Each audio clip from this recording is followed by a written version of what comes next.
Onward Headhunting is the source of elite corporate development, operations, and finance executive talent for private equity funds and high growth companies who are revolutionizing the healthcare industries.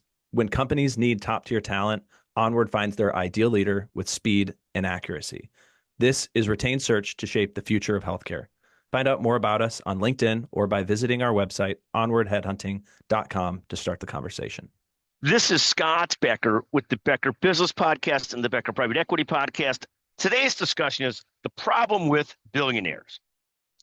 And here's the issue with billionaires. It's not really a problem with billionaires.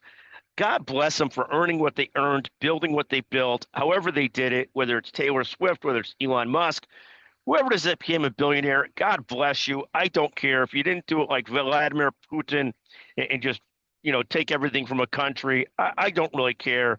And terrific. But here's the big problem with billionaires. The biggest problem with billionaires is it makes the rest of us feel like poor schlubs. It's almost like when I was in high school playing sports and another guy was a tremendous athlete and I was fine. It made me feel like an inadequate man, an inadequate person. And it wasn't so much that I wasn't fine. I was solid enough, just not spectacular.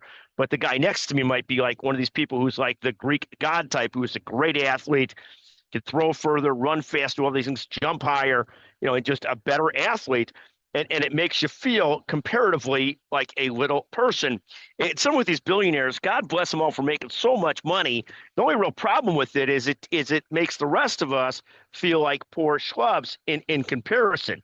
There's always this old adage that the richest guy on the poor street is much happier than the poorest guy on the very rich block, because the richest guy in the poor street feels very special, where the poorest guy in the rich block, even though he's really rich, feels like a schlub. And I think that's the problem with this concept of these billionaires. And I'm not one of these believers that thinks there shouldn't be billionaires. I believe we all have to just live that. We don't love being viewed or thinking of ourselves as poor schlubs in comparison. But that is today's concept. The problem with billionaires, it's not really a problem. It's this concept that comparison is the thief of joy. And that's really where that leads us to. Thank you for listening to the Becker Business Podcast and the Becker Private Equity Podcast. We sure appreciate you listening. Thank you very, very much.